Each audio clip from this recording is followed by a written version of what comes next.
शब कदर और 27 रमज़ान मुबारक की फजीलत।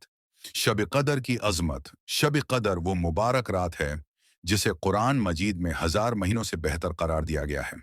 ये रमज़ान मुबारक के आखिरी अशरे में वाक़ होती है और सबसे ज़्यादा 27 रमज़ान की रात को इसके होने की उम्मीद की जाती है।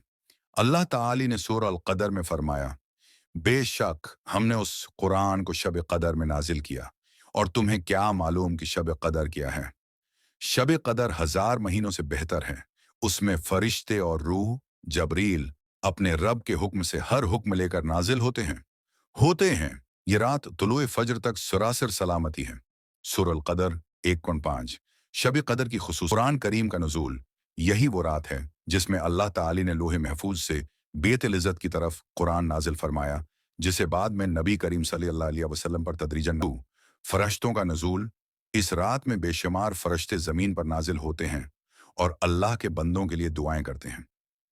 मग़फ़िरत की रात। नबी करीम सल्लल्लाहु अलैहि वसल्लम ने फरमाया कि जो शख्स शब कदर में इबादत करे, अल्लाह ताली उसके तमाम पिछले गुनाह माफ़ फरमा देता है। बुखारी व मुस्लिम। दुआओं की कबूलियत। शब कदर में की जाने वाली दुआएं अल्लाह ताला ज़रूर कबूल फरमाता है, ख़ास तौर पर वो दुआ जो नबी करीम सल्लल्लाहु अलैहि वसल्लम ने ए अल्लाह तो मुआफ़ करने वाला है, मुआफ़ी को पसंद करता है, बस मुझे मुआफ़ फरमा दे।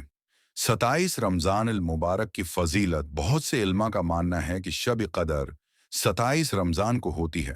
हालांकि उसका कोई क़ती दिन नहीं बताया गया, मगर रवायात के मुताबिक ज़्यादातर सहाबा कराम 27 रमज़ान की रात को शब कदर के तौर पर मनाते थे।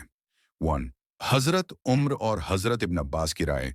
बाज़ रवायात के मुताबिक हज़रत उम्र, हज़रत इब्न अब्बास और दीगर सहाबा कराम का ख्याल था कि 27 रमज़ान ही शब कदर हैं।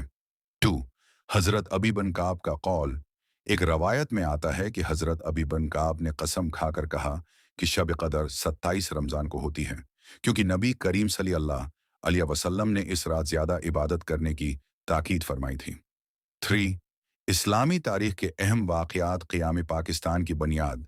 27 रमज़ान मुबारक 1376 हिजरी 14 अगस्त 1947 को पाकिस्तान मार्ज़ वजूद में आया, जो इस रात की बरकतों का अमली सबूत है।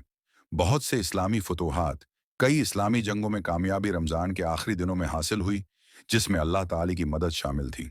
इबादत के तरीक़े। 1। नमाज और नवाफिल।